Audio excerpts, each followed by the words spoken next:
Je Allez, remets. on écoute. Erev Tov. On va continuer avec le Rabbi de Lubavitch. La semaine dernière, on avait parlé du, de la distance qu'il y avait entre Dieu et l'homme. Voilà le texte qu'on avait vu la semaine dernière. Je vais peut-être un petit peu l'agrandir pour que ce soit plus simple. Et ce qu'on avait vu, c'est qu'il nous avait expliqué il y avait ce qu'il appelait un désir, un tsimaon, une soif et Teshuka Vetsimaon, qui fait que quand on est éloigné de Dieu, on ressent donc cette envie, ce désir de se rapprocher de Dieu. Et tout ça, il ne faut pas oublier que ça va être en rapport avec Vesir Mimcha Kol Choli, parce qu'il nous avait expliqué que qu'est-ce que c'est que la maladie. En fait, ce qui fait l'essence même de la maladie, d'après le rabbi de Lubavitch, c'est justement l'éloignement, le désir, le fait qu'on est malade de désir. C'est ça ce que le rabbi de Lubavitch voulait dire. Et là, il n'a pas encore tout à fait développé cette idée-là. Maintenant, il est encore en train de développer l'idée de qu'est-ce que c'est que le désir et d'où ça provient. Après avoir expliqué ce que c'est que le désir, maintenant, on va voir le rabbi de Lubavitch rentrer un peu plus dans les détails. Et voilà ce qu'il dit dans le texte maintenant, dans le quatrième paragraphe. Et il nous dit, voilà le sujet du quatrième paragraphe, Ve'ine, mibchilat cholat ha'ava shebemalchut, nimshach gam bechinat cholat ha'ava ba'avodat ha'adam, shehu inyan godel ha'tshuka ve'atzimaon le'elokut. Donc il nous dit que de la même manière qu'au niveau des sphirotes, c'est-à-dire au niveau de la création du monde, au niveau j'aurais pu dire des lois du monde, peut-être pas des lois de la nature, mais des lois spirituelles de la nature, il existe cet état dans lequel ce que l'on appelle malchut, c'est-à-dire le fait que Dieu doit diriger le monde, et que comme Dieu doit diriger le monde, eh bien, il doit nécessairement donner au monde la possibilité d'être d'une part indépendant, mais d'autre part d'être proche de lui. On avait vu donc que Malchut, le fait que Dieu doit régner sur le monde, fait que le monde ressent le besoin, ressent le désir de s'approcher de Dieu. Et donc il nous dit, Bechinat cholet ta'ava shebemalchut, puisque c'est quelque chose qui est inhérent à la création, que la créature, parce qu'elle est créature, veut se rapprocher du Créateur, on va retrouver parallèlement la même chose au niveau de ce qu'il appelle cholat ta'ava be'avodat ha'adam, c'est-à-dire que même pour un homme, on va retrouver cette situation dans laquelle il va essayer de se rapprocher de Dieu parce qu'il a le désir d'être proche de Dieu. Et le rabbi de Lubavitch nous donne la définition. Et c'est ce qui est surligné ici en jaune. Il nous dit de kevan shemesig et richuga erer vechule. Étant donné que l'homme, et là, attention, on ne parle plus de la création, créature, créateur, mais on parle maintenant de l'homme dans son service divin, c'est-à-dire dans le fait qu'il sert Dieu, qu'il essaye par ses efforts de se rapprocher du Créateur. Et donc il nous dit, ou mesig rifuk aerer, c'est-à-dire il ressent, on peut dire comme ça, c'est-à-dire pas seulement qu'il ressent, dans le mot asaga, il y a une notion de compréhension, une notion de saisie intellectuelle. Et donc il nous dit, puisqu'il est mesig et rifuk aerer, puisqu'il ressent ce qui fait la différence, on peut dire le fossé qui sépare Dieu de l'homme, donc pas créature-créateur, mais dans la nature même d'être créature, on sent combien on est éloigné du Créateur. Aré kolma chez Messig, oui, à chaque fois, le rabbi de Lubavitch insiste, Messig et Richou Laeret, Messig, donc à chaque fois qu'il comprend, qu'il saisit, ou beofen she'ene adam lotis savana, ve'adraba, ככל שמתעלה בהשגתו, הרי הוא מרגיש יותר את ריחוק הערך, ובמילא גדל יותר התשוקה והצמאון שלו, וכל כך גדלה תשוקתו, עד שנחלה מזה cholat ahava.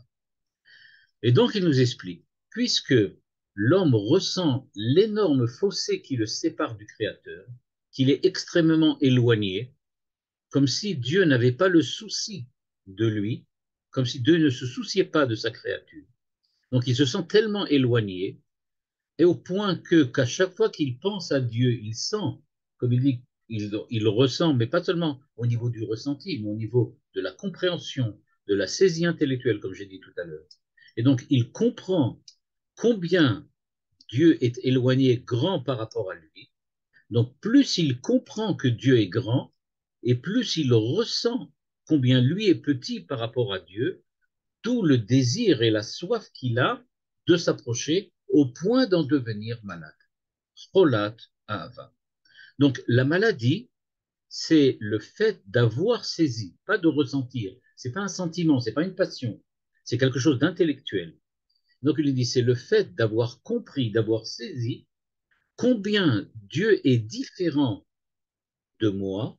Et quand je ressens cette perfection de Dieu, et que je la ressens intellectuellement, je la comprends, je la saisis, je suis capable de la définir a priori, eh bien, puisque j'arrive à la définir, eh bien, c'est ça qui précisément me donne, on peut dire comme ça, une transformation au niveau des passions et des sentiments, et je ressens le désir, teshuka, le tsimaon, la soif.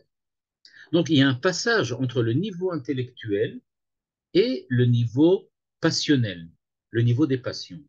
Et c'est pas une passion que l'homme ressent, c'est d'abord on peut dire comme ça, un ressenti intellectuel. J'ai saisi la perfection divine par rapport à la mienne, ou plutôt mon imperfection par rapport à la perfection divine. Quand j'ai compris combien moi je suis éloigné de la perfection, à ce moment-là, il naît une passion en moi, cholat ava, au point d'en être malade. C'est-à-dire, je ressens que, comme si je ne peux pas vivre normalement tant que je ressens cette différence. Et qu'encore une fois, je la ressens au niveau intellectuel. Il continue à nous expliquer ce thème dans les mots suivants. Ligne 8 maintenant.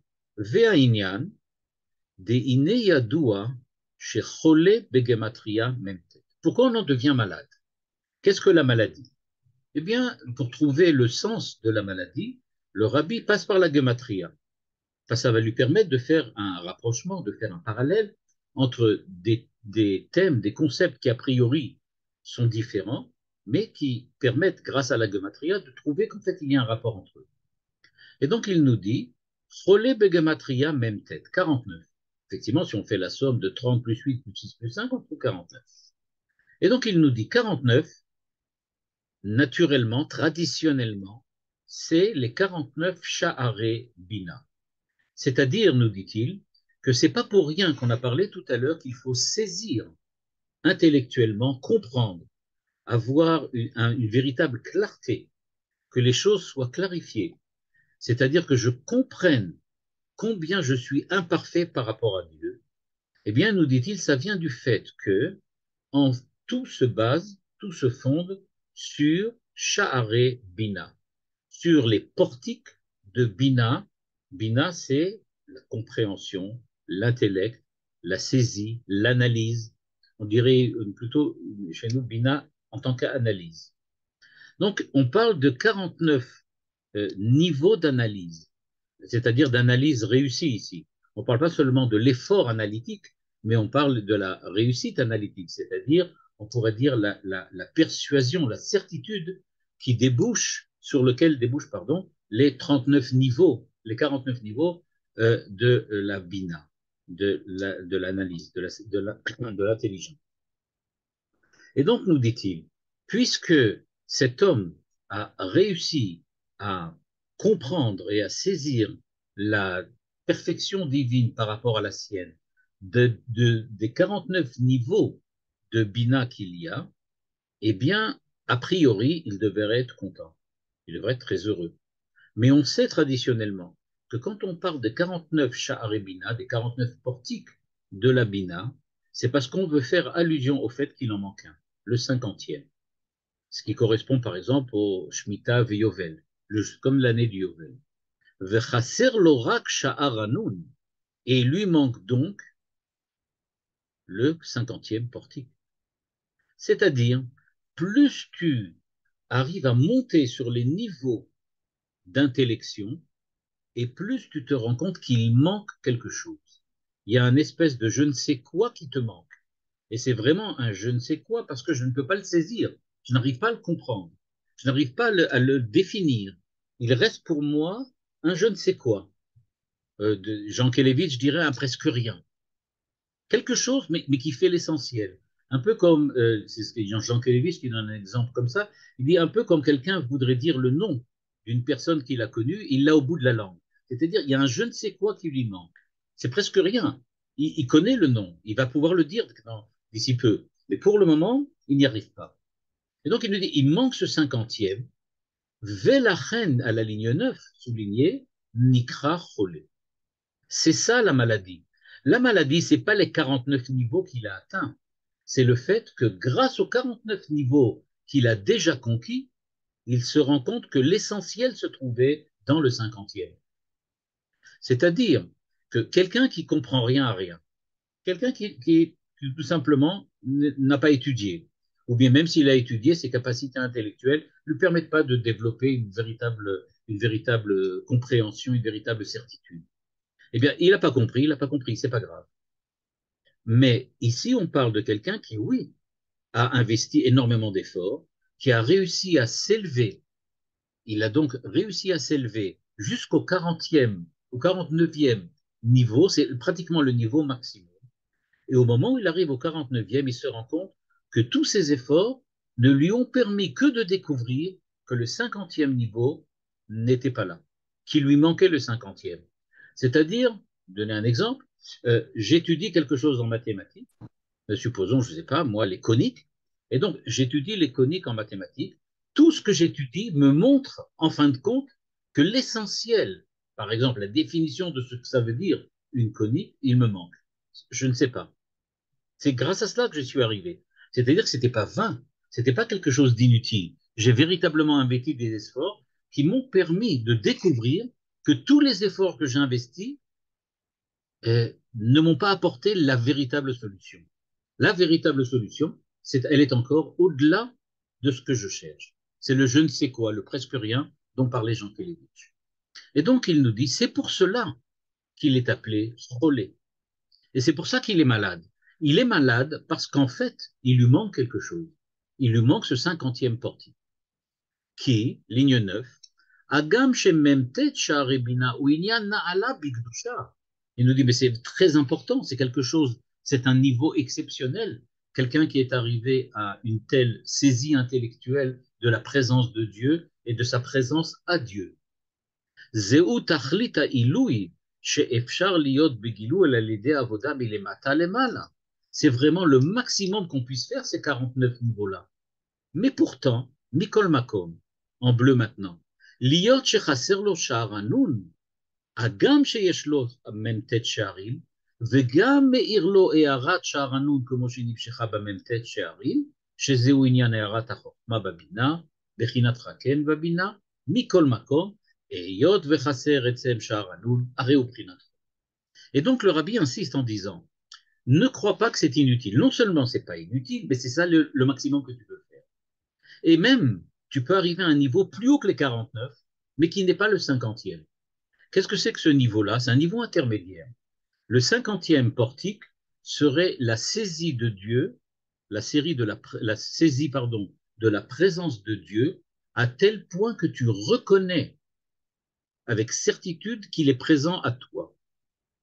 Mais il existe quelque chose d'intermédiaire, c'est-à-dire quelqu'un qui aurait saisi les 49 premiers niveaux, c'est-à-dire combien d'eux est présent au monde, mais il lui reste encore cette certitude qui lui manque, et entre cela et la certitude, il y a le fait qu'il y a quand même une forte présomption de la présence de Dieu qui lui vient grâce aux 49 premiers niveaux. C'est ce qu'il appelle ici le fait qu'il y a la lumière du 50e niveau présent dans les 49 avant. C'est-à-dire qu'il ne faut pas oublier, dit le rabbi, que les 49 premiers niveaux sont des étapes vers le 50e. Donc chaque fois que je passe un de ces 49 niveaux, j'ai acquis quelque chose du 50e. Mais il me manque l'essentiel du 50e. C'est pour ça qu'il est malade. Et donc la maladie dont on parle ici, c'est la maladie de quelqu'un qui ressent un désir profond qu'il a pratiquement réussi à assumer, mais qui en fin de compte ne l'assume pas. C'est-à-dire, c'est un petit peu comme quelqu'un qui, comme l'expliquait tout à l'heure Jean Kelevitch, connaît le nom de la personne, il va la dire, il va dire son nom, il va prononcer le nom, mais ça ne sort pas. C'est ça la douleur de cette maladie. C'est une maladie dans laquelle je sais avec certitude que je suis proche de la solution, mais je n'ai pas la solution. Tous les autres qui n'ont pas passé les 49 niveaux, eux, sont loin de toutes les façons. Ils ne savent même pas qu'il y a une solution, parce qu'on peut se demander même s'ils savent qu'il y a un problème. Mais moi, je connais bien le problème, je l'ai bien acquis, je l'ai bien, je peux dire, approfondi, j'y ai trouvé des solutions qui ne sont pas définitives, mais qui sont déjà des solutions, mais au moment où je sais que je vais atteindre enfin la véritable solution, elle est devant moi, mais je n'arrive pas à la saisir. C'est ce qu'il nous explique ici le rabbi. Il nous dit, c'est ça, cholat ahava. C'est ça la maladie. Donc il dit, c'est ça dont on parle quand on parle de maladie, et c'est ça ce qu'on appelle être malade. Donc il dit, être malade, c'est pas avoir un défaut, c'est-à-dire c'est pas avoir un manquement dans le fonctionnement ou dans les fonctionnalités du corps. La maladie, nous dit le rabbi de Lubavitch, c'est quand tu sais à 100% que tu vas arriver, mais que tu n'arrives pas. On peut dire c'est comme si quelqu'un pourrait toucher je sais pas, un objet qu'il pourrait atteindre ou obtenir un objet qu'il attend depuis tellement longtemps, seulement il le voit, mais il ne peut pas le toucher. Il est là, il est devant lui, mais il n'arrive pas. C'est ça ce qui se passe. Il dit donc on parle de quelqu'un qui a le désir, mais précisément, ce désir est encore renforcé par le fait qu'il se sent tout proche de la solution, mais que précisément, il sait aussi qu'il ne peut pas arriver à la solution. Donc, il est tout proche, mais il n'y arrive pas. Et donc, le rabbi de Lubavitch nous explique, ומכל שכן לין 14, כאשר אין מאיר לו גם הערת החוכמה כמו שהיא בבינה, וכל השגתו היא רק מצד הבינה לבד, שהיא הבנה והשגה, הנה להיות שכללות עניין השגה הוא בהגבלה, לכן התשוקה וצמאון לעצם, זהו העילוי דשאר הנון בחינת ראייה, שעל ידה הוא רואה את העצם. Si vous voulez, il le dit bien clairement.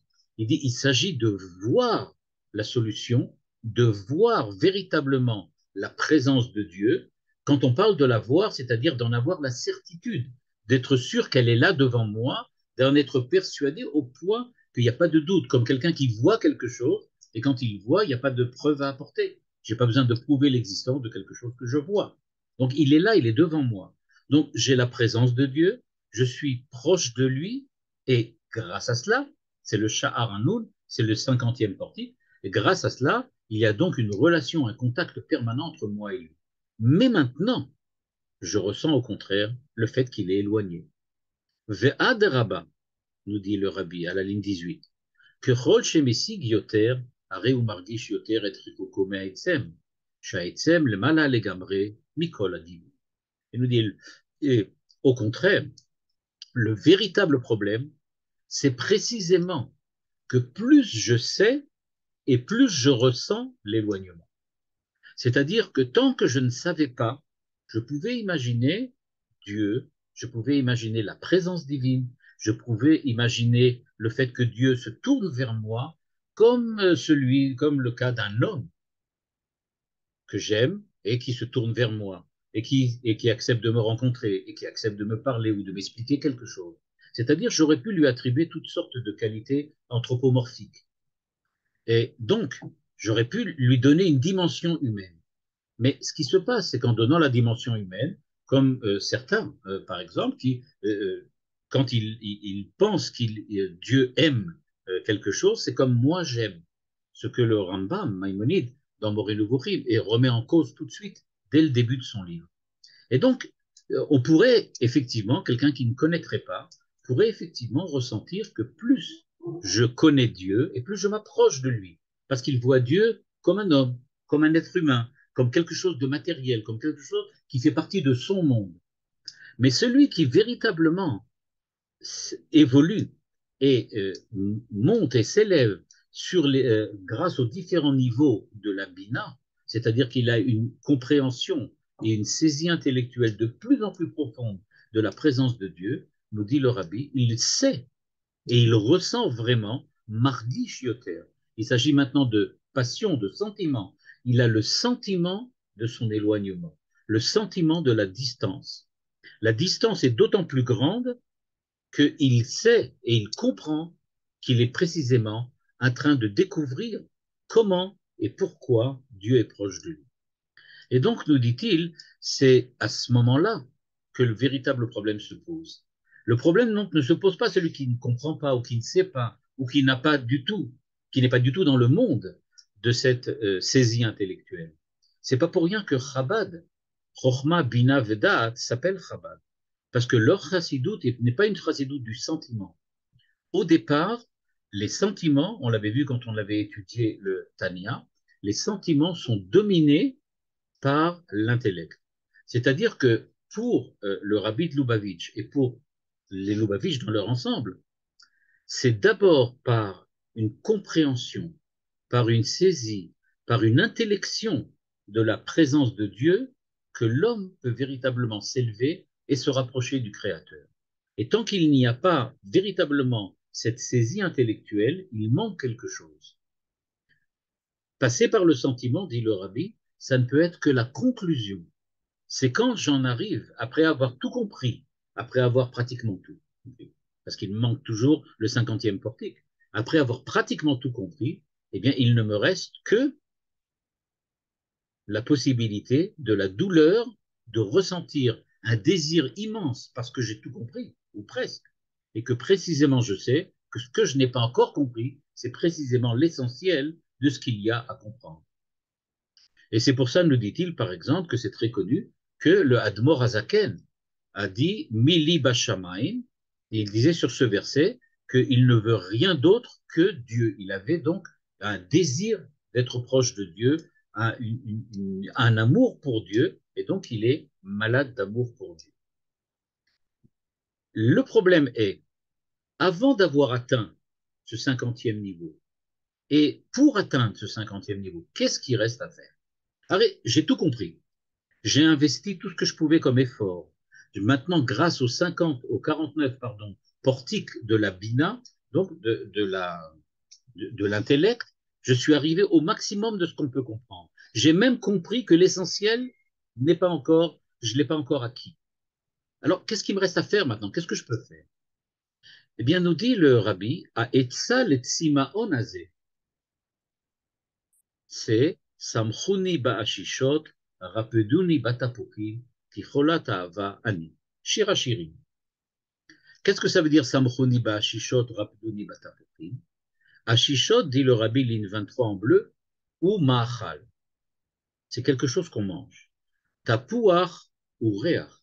La pomme, on ne la mange pas seulement, elle a aussi un bon parfum.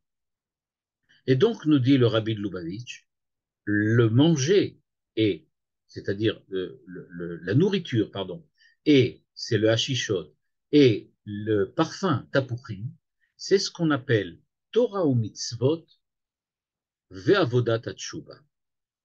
C'est-à-dire la seule façon de faire le saut entre le 49e ou même les 49 étapes qui sont déjà imbibées du 50e portique, mais dans lequel on ressent surtout son absence, quelque chose que l'on ne ressent que par son absence, un peu ce qu'on pourrait retrouver dans la théologie apophantique chez le Maïmonide, c'est-à-dire qu'on connaît par le négatif, c'est grâce au négatif que j'apprends quelque chose de positif, c'est le niveau intermédiaire entre les 49 et le 50, mais pour atteindre le 50, la seule possibilité, nous dit le rabbi de Lubavitch, c'est Torah, mitzvot et tshuva.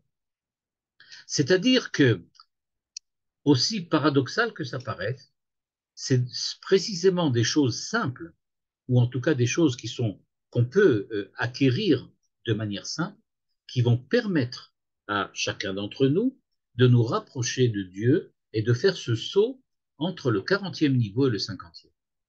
Alors là, c'est quelque chose d'exceptionnel parce qu'on se rend bien compte que le rabbi de Lubavitch soulève un problème énorme. C'est-à-dire, mais la Torah et les mitzvot, la tchouva, on l'a fait déjà avant. On parle de quelqu'un qui est arrivé à même tête Sha'arei Bina, c'est-à-dire quelqu'un qui nous a expliqué le Rabbi Lubavitch tout à l'heure, 5 lignes plus haut. Il nous a dit il est arrivé à un niveau de Kedusha que personne n'est arrivé à atteindre jusqu'à présent. Quelque chose qui est exceptionnel. Mais s'il est arrivé à ce niveau de Kedusha tellement exceptionnel, comme il le dit ici, à ce moment-là, pourquoi en revenir en arrière avec Torah, Mitzvot et Avodat Tshuva? Et on va le voir par la suite, il faudra lire donc la suite du texte, c'est parce que le Rabbi de Lubavitch va nous expliquer que la Avodat Hashem que l'on donne au plus simple des Juifs, c'est-à-dire de faire Tshuva et d'étudier la Torah et de faire les mitzvot, c'est pas le moyen de commencer seulement à monter sur les marches de l'élévation grâce aux 49 marches de la Bina, mais c'est aussi le moyen de dépasser la Bina elle-même. Au-delà de la Bina, c'est-à-dire au-delà de la saisie intellectuelle, de la compréhension, de la Havana intellectuelle, il y a quelque chose d'encore plus fort que l'intellection, c'est l'intellection quand elle est accompagnée de Torah ou mitzvot que l'on fait seulement parce que c'est Dieu qui demande de le faire. C'est-à-dire qu'ici, il y a quelque chose d'exceptionnel. Dieu me demande de me dépasser, mais il ne me demande pas de me dépasser comme un mystique qui tomberait en extase ou quelqu'un qui rentrerait dans une espèce de nirvana. Pas du tout. Mais on parle, au contraire, de quelqu'un qui fait la Torah et les mitzvot au plus simple de leur manière d'être faite, parce que les faire de cette manière simple, c'est ça qui indique qu'on a dépassé enfin le désir simplement passionnel pour transformer ce désir en réalisation de la présence de Dieu. C'est en faisant la Torah, en faisant Tchouva, en faisant les mitzvot, qu'on arrive enfin à étancher la soif que l'on a de s'approcher du Créateur, parce que la soif mystique ne sera jamais résolue. On ne pourra jamais véritablement la combler. La seule chose qu'on peut véritablement faire, c'est l'accomplir la volonté divine. Faire ce que Dieu veut que l'on fasse. En faisant ce que Dieu veut que je fasse, eh bien, je fais exactement ce qu'il faut pour être proche et pour qu'il soit avec moi. Donc, c'est quelque chose que on fait de manière naturelle, même quand on n'a pas atteint les 49 niveaux de Bina. Mais c'est aussi quelque chose qu'on ne fait pas vraiment tant qu'on n'a pas atteint les 49 niveaux de Bina. C'est-à-dire, on le fait parce que on a l'habitude de le faire. Mais le comprendre, le faire avec cette soif et ce désir d'être proche du Créateur, qui, on l'a vu précédemment, réveille aussi chez Dieu le désir d'être proche de nous, eh bien, quand on le fait de cette manière-là, eh bien, la Torah et les mitzvot ont une autre façon de nous transformer, et ils nous transforment de telle manière qu'on arrive à étancher la soif qui nous attire vers Dieu pour tout simplement être avec lui au moment de l'acte de la Torah et des mitzvot. J'aurais pu dire peut-être, je sais, le rabbi ne va pas le dire exactement dans ces termes-là, mais il me semble que ça pourrait nous donner une bonne compréhension de ce que le rabbi essaie de nous expliquer ici dans ce Mahamar, si on regarde ça de la manière suivante.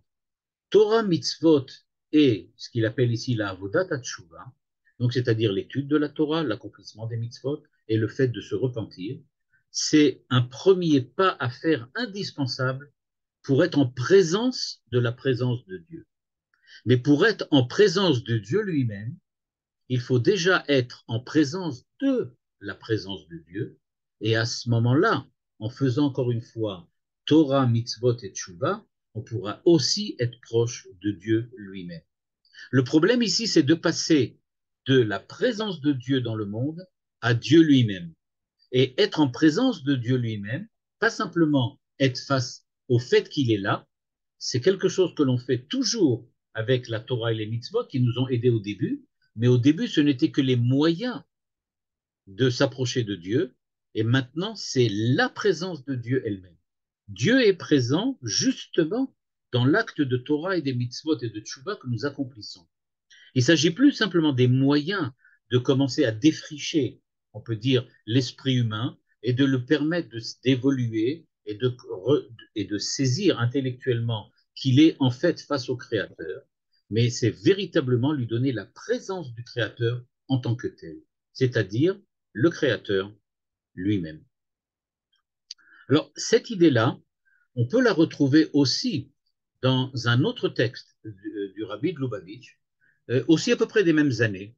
Hein, on est à peu près dans les mêmes années. Ici, je pense qu'on était en 1958, si je me trompe bien, je ne me trompe pas. Et là, on va voir un texte d'un peu plus tôt, je crois, de 61. Et dans ce nouveau texte, on va voir que le Rabbi va nous parler de cette soif de Dieu, de cette soif de Dieu, et il va en parler d'une manière parallèle, mais pas vraiment différente. Donc là, on est en Tafshin Chet Yud, c'est-à-dire 1958, pardon, et le texte qu'on vient d'étudier, il est des années 60. Et donc, voilà ce que dit le Rabbi maintenant. Donc, c'est un autre texte du Rabbi. On va juste le commencer aujourd'hui. Et après ça, on reviendra sur l'autre texte, mais on va voir une illustration de ce que dit le Rabbi sur qu'est-ce que c'est que ce que j'ai appelé ici Simaon le'atzmut, c'est-à-dire la soif d'être avec Dieu lui-même. C'est pas seulement ressentir qu'il est présent, mais c'est que ça soit de découvrir que c'est lui qui est là présent. Non seulement je ressens sa présence, mais je sais que lui est là. C'est un peu la différence de quelqu'un qui sait que dans le pays, il y a un gouvernement, parce qu'il y a une police, parce qu'il y a une armée. Donc à chaque fois qu'il voit un policier, chaque fois qu'il voit un officier, eh bien il sait que ça représente qu'il y a un gouvernement qui décide et qui prend des sanctions s'il le faut, et qui décide de faire la guerre s'il y a besoin. Donc ça, c'est, je ressens la présence du gouvernement, mais je suis pas face au gouvernement lui-même. C'est ça le passage entre 49 et 50. 49, c'est, j'ai aucun doute, je suis persuadé, il y a un gouvernement. D'un autre côté, je suis dans la salle où le gouvernement se réunit, dans la salle du Conseil des ministres, c'est complètement différent. C'est pas la même façon de saisir les choses. Voilà ce que nous dit le Rabbi et comment l'homme peut effectivement ressentir cette soif de la présence de Dieu. Il nous dit qu'il est écrit, ligne 5 maintenant, Ki imcha mekor chayim.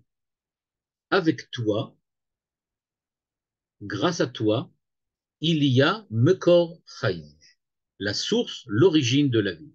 En gros, tu es à l'origine de la vie, mais le verset ne dit pas ça exactement. Il ne dit pas Ki ata mekor chayim. Il dit, non, imcha mekor chayim. Et le rabbi dit à la ligne 7, mashma, ce qui est en vert, amekor chaim eno atzmut mamash. Ça veut donc dire que c'est pas lui qui est l'origine de la vie. Atzmut, lui-même, son essence. On parle de Dieu là. Ki im davar atafel ou batel lecha. Mais quelque chose qui est avec toi, imcha. C'est toi qui t'en occupe, mais c'est pas vraiment toi. Ve'inyan ou. דאם עניין, אם היות שאמיתת ההתהוות הוא מעצמות כמו שאומר הרמב"ם, כשכל הנמצאים לא נמצאו אלא מאמיתת עם עצמו, הנה כן הוא באמיתת העניין, אבל ההתהוות בפועל הוא על ידי כמה ממוצעים ועניינים דסדר השתלשלות. Là, le rabbi nous fait, on peut dire comme ça, une introduction à la Kabbalah. En effet, il nous dit, il faut savoir que, d'une part, le Rambam a entièrement raison quand il dit que rien ne pourrait exister si Dieu n'était pas à l'origine de l'existence du monde, des choses et des créatures. Donc c'est bien clair que c'est Dieu qui est à l'origine de tout. Mais alors comment expliquer qu'il n'est pas à l'origine, mais il est quand même à l'origine? Eh bien, il nous dit, il faut savoir, c'est que un grand principe, qui va justement être le principe fondamental de l'étude de la Kabbale, à savoir que bien que tout vienne de lui, de facto, et on va voir pourquoi dans la suite, il y a entre lui et nous des niveaux, des intermédiaires, quelque chose qui existe entre nous et lui. C'est-à-dire qu'en fait, on a soif de Dieu, mais il y a quelque chose entre nous qui est nécessaire. On ne pourrait pas exister sans ce quelque chose. Et c'est ce qu'on verra la semaine prochaine dans la suite de ce texte, à savoir qu'est-ce qu'il y a entre nous et pourquoi. Et ça va nous expliquer à ce moment-là le fondement de la maladie, la soif, le désir de l'homme, parce qu'à ce moment-là, on va voir qu'il y a quelque chose entre Dieu et l'homme, que c'est à la fois nécessaire, mais à la fois handicapant, puisque ça va faire une espèce de limitation dans la manière dont l'homme se rapproche de Dieu.